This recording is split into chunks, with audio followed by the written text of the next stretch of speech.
कब्जा कोई भी करेगा, कोई भी होगा, उसको छोड़ूंगा तो नहीं। अब हम अपने खेत पर काम करने गए, सुभाष चौहान और मटरू चौहान ने अवैध कब्जा कर रखा है। अजी मुझे तो क्या चाहिए कि मेरी ज़मीन छूट जाए।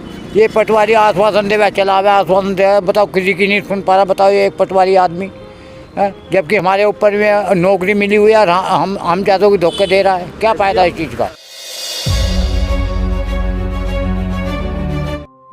यूपी में योगी सरकार का दावा है कि अवैध कब्जा करने वालों को बख्शा नहीं जाएगा, लेकिन मेरठ प्रशासन के सामने गरीबों को अपने हक के लिए लड़ाई लड़नी पड़ रही है। यूपी के मेरठ में गरीब किसानों के शोषण की खबरें लगातार सामने आ रही हैं। ऐसा ही ताजा मामला मेरठ की सदर तहसील के गांव मामेपुर से सामने आया है, जहां एक किसान और उसका बेटा अपनी जमीन बचाने के लिए अधिकारियों के दफ्तर के चक्कर काट रहे हैं। पीड़ित किसान अमर चौहान अपने बेटे अरविंद चौहान के साथ जिलाधिकारी को भी प्रार्थना पत्र दे चुके हैं। मुख्यमंत्री पोर्टल पर भी शिकायत दर्ज करवा चुके हैं, लेकिन पटवारी से लेकर एसडीएम कोई सुनने को तैयार नहीं है। हर कोई मनमानी कर रहा है, दबंगों का साथ दे रहा है।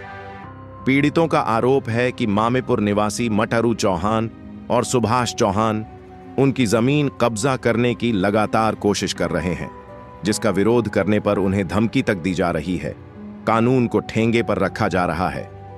आइए पीड़ितों की आवाज सुनते हैं।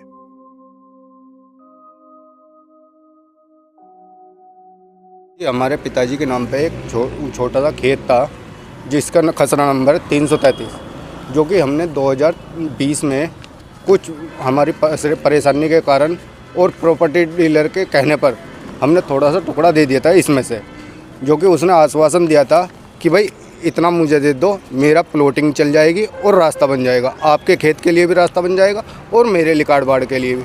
उसके बाद पिताजी हमारे दोराला मिल में मजदूर थे, मैं भी ब्यूरो वेरिटास में एक वर्कर ही था। तो उसके बाद हमारा आर्थिक स्थिति के कारण और समय के कारण हमारी जॉब दोनों की छूट चुकी है। अब हम अपने खेत पर काम करने गए तो उस पर प्रॉपर्टी डीलर सुभाष चौहान और मटरू चौहान ने अवैध कब्जा कर रखा है।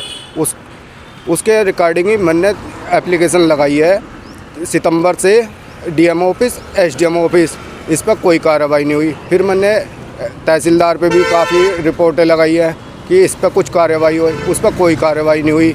पटवारी आता नहीं है, आश्वासन देता है, चला जाता है, आश्वासन देता है। फिर उसके बाद मैंने मुख्यमंत्री पोर्टल पर 2 दिसंबर में एप्लीकेशन डाली। फिर 7 दिसंबर को मेरे पास थाने से कॉल आई, उन्होंने मुझे बुलवाया, पूछा क्या क्या विवाद है, तो मैंने बताया। उसके बाद उसने 13 तारीख को थाना दिवस था, तो थाना दिवस पे पटवारी ने आश्वासन दिया कि मैं सोमवार या मंगल में आपकी नपत करूँगा।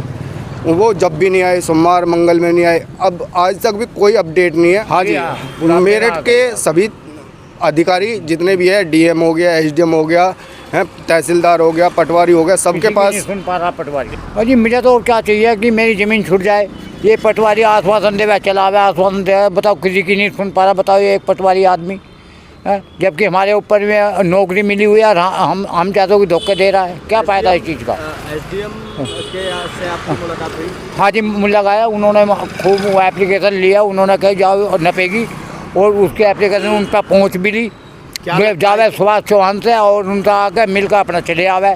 क्या लगता है सुनवाई क्यों नहीं हो रही? क्या अधिकारी क्या पता नहीं क्या वो हो रहा है, क्यों नहीं सुनवाई हो पा रही है। हमें इस बात के बारे में नहीं पता चल पा रहा। वे जो है ऊंचे ही घर से है, बिल्डर है, मैं पैसे वाले, हम गरीब हैं। योगी सरकार तो किसानों की हितैषी सरकार बताती है कि किसानों की सुनवाई होती है, तो आपकी क्यों नहीं हो रही? हमारी कुछ नहीं सुनवाई हो पा रही।